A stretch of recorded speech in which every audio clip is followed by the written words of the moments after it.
Night உங்கள் வீட்டு குழந்த அழுதுகிட்டே இருக்குன்னு சமாதானப்படுத்தலான்னு ஒரு சின்ன ரைடு போகிறீங்க உங்கள் ஃபேமிலி கூட. அப்படி போயிட்டு திரும்பி வரப்போ உங்கள் காரை மறித்து முன்னாடி ஒரு கார்லேருந்து ஒருத்தன் வேகமாக ஓடி வந்து காரோட டோரை ஓப்பன் பண்ணுன்னு தட்டினா என்ன பண்ணுவீங்க? சரி, அவன்கிட்ட இருந்து தப்பிக்கலான்னு பின்னாடி ரிவர்ஸ் எடுத்தா பின்னாடியும் ஒரு கும்பல் உங்கள் காரை வந்து ஒரு காரை வச்சு மறிச்சா அந்த நிலைமையில் என்ன பண்ணுவீங்க?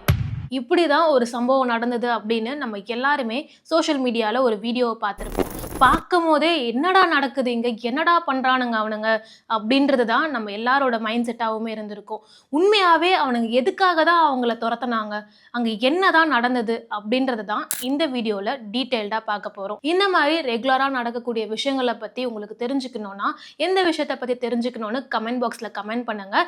நாங்கள் அதுக்கு ஒரு 10 to 15 மினிட்ஸில் உங்களுக்கு ஒரு டீட்டெயில் வீடியோ கொடுக்குறோம்.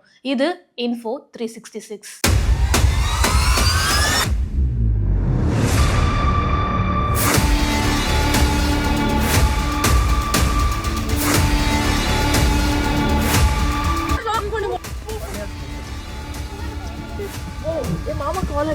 Mama called யாராவது. What is happening? There are a lot of cars. Don't shout. Oh my god. Oh my god.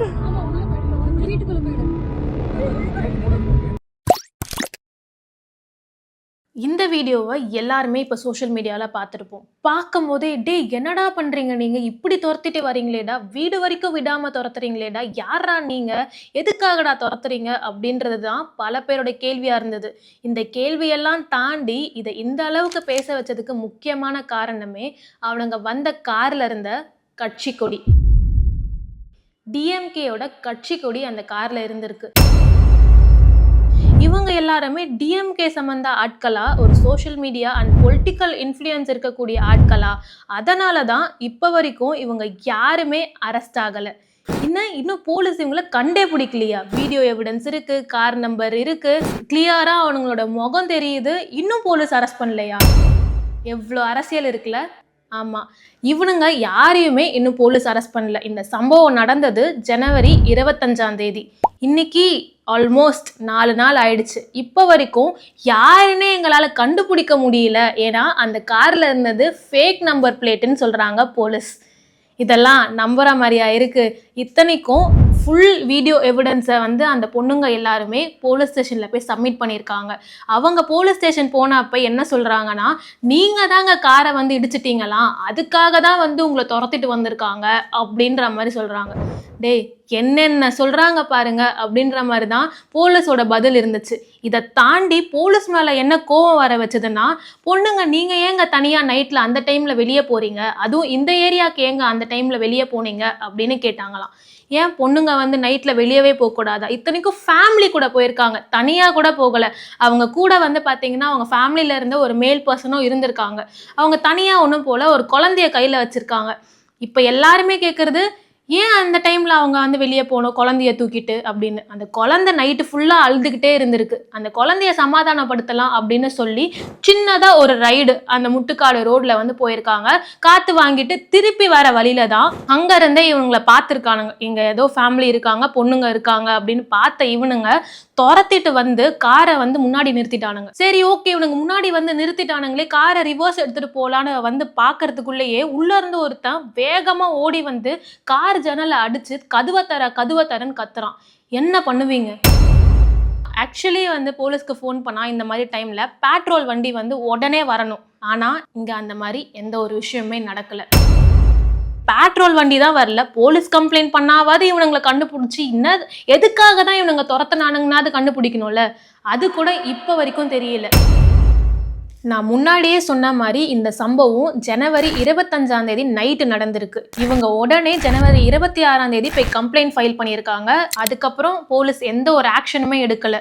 ஜனவரி 29 தான் இப்படி ஒரு சம்பவம் நடந்தது அப்படின்றதே வெளியே தெரியுது. அதுக்கப்புறம் தான் போலீஸ் என்ன பண்ணுறாங்க, அந்த பாதிக்கப்பட்ட பொண்ணுங்களை கூப்பிட்டு இந்த மாதிரி வந்து கேஸில் நீங்கள் தான் காரை போய் இடிச்சிருக்கீங்க, அதனால தான் அவங்க பின்னாடி துரத்திட்டு வந்திருக்காங்கன்ற மாதிரி சொல்லியிருக்காங்க. அந்த நம்பர் பிளேட்டை நீங்கள் கொடுத்தது எல்லாமே ஃபேக் நம்பர் பிளேட்னு சொல்லியிருக்காங்க. இது மட்டும் இல்லாமல் இந்த கேஸை வந்து வாபஸ் வாங்கிக்கோங்க, எதுக்கு உங்களுக்கு தேவையில்லாத இந்த பிரச்சனை அப்படின்ற மாதிரி சொல்லி நீங்கள் நைட்டில் வெளியே வந்ததே தப்புன்ற அளவுக்கு பேசியிருக்காங்க. இதையெல்லாம் ஒட்டுமொத்தமாக பார்க்கும்போது இதுக்கு பின்னாடி எவ்வளோ பெரிய விஷயத்த மறைக்க ட்ரை பண்ணுறாங்க அப்படின்றது தான் தெளிவாக தெரியுது. இன்ஃபேக்ட் இதே மாதிரி தான் அண்ணா யூனிவர்சிட்டி கேஸ்லேயுமே பாதிக்கப்பட்ட பொண்ணு மேலே தான் குற்றச்சாட்டு சொன்னாங்க. அந்த குற்றவாளி யாரு அப்படின்றது, எந்த பின்புலத்தில் இருந்தாரு அப்படின்றத ஒட்டுமொத்தமாக மூடி மறைக்க தான் ட்ரை பண்ணாங்க. இப்போ இந்த கேஸ்லேயுமே அதே மாதிரி யாரையோ காப்பாற்றணுன்றதுக்காக அந்த குற்றவாளிகளை மறைக்கிறாங்க அப்படின்றது தான் வெளிப்படையாக தெரியுது. இதை மொத்தமாக பார்க்கும்போது ஃபஸ்ட்டெல்லாம் பொண்ணுங்க தனியாக வெளியே போனாலே பிரச்சனை, நீ தனியாலாம் வெளியே போகாதன்னு சொல்லிட்டு இருந்தாங்க. இப்போ நான் குடும்பத்தோடு போனாலே எனக்கு பாதுகாப்பு இல்லைன்னா நான் எப்படி தாண்டா வெளியே போகிறது, எப்போ தாண்டா நான் வெளியே போகிறது? இதுக்கு நடுவில் இந்த மொத்த சம்பவத்தையும் பார்க்கும்போது ஒரு விஷயம் தான் நம்ம தெளிவாக புரிஞ்சுக்க வேண்டியதாக இருக்குது. இந்த சொசைட்டியில் இந்த மாதிரி விஷயங்கள் நடந்துக்கிட்டே தான் இருக்கும். என்ன நடந்தாலும் நம்ம சேஃப்டி நம்ம கையில் தான் இருக்குது. இன்றைக்கி யாருக்கோ நடந்ததாக பார்க்குற ஒரு சம்பவம் நாளைக்கு நம்ம வீட்லேயுமே நடக்கலாம். இந்த மொத்த சம்பவத்தையும் பார்க்கும்போது ஃபஸ்ட்டெல்லாம் பொண்ணுங்க தனியாக வெளியே போனாலே பிரச்சனை தான், நீ தனியாலாம் வெளியே போகாத, அதுவும் நைட்டில் தனியாக வெளியே போயிடாத அப்படின்னு சொல்லிட்டு இருந்தாங்க. இப்போ நான் குடும்பத்தோட வெளியே போனாலுமே எனக்கு பாதுகாப்பு இல்லை அப்படின்ற மாதிரி தான் இப்போ நடந்துட்டு இருக்க சம்பவம் இருக்குது. இன்னைக்கு வேற யாருக்கோ இந்த சம்பவம் நடந்திருக்கு, நாளைக்கு உங்கள் வீட்லேயும் இந்த மாதிரி ஒரு சம்பவம் நடக்கலாம், என் வீட்லேயுமே நடக்கலாம், எனக்குமே நடக்கலாம். அப்போ நாங்களாம் என்ன தாண்டா பண்ணுறது, எப்போ தான் வெளியே போகிறது, எப்போ தான் நாங்கள் சுதந்திரமாக நடக்கிறது? இது எல்லாத்துக்குமே ஒரே பதில் தாங்க இருக்க முடியும். இதுக்கப்புறமாவது இந்த மாதிரி ஒரு விஷயம் நடக்கும் போது நம்ம சேஃப்டி நம்ம கையில் மட்டும்தான் அப்படின்னு வாழ்ந்தா மட்டும்தான் இப்போ இருக்க சொசைட்டியில் ஓரளவுக்காவது நம்மளால் நிம்மதியாக வாழ முடியும் அப்படின்றது தான் இந்த ஒரு விஷயத்துலேருந்து நம்ம எடுத்துக்க வேண்டிய ஒரு இதாக இருக்குது. நீங்கள் இந்த சம்பவத்தை பற்றி என்ன நினைக்கிறீங்க அப்படின்றதெல்லாம் கமெண்ட் பாக்ஸில் உங்கள் கருத்துக்களை ஷேர் பண்ணுங்கள். இந்த மாதிரி ரெகுலரான வீடியோஸ் பார்க்குறதுக்கு மறக்காமல் Info360 சப்ஸ்கிரைப் பண்ணிக்கோங்க.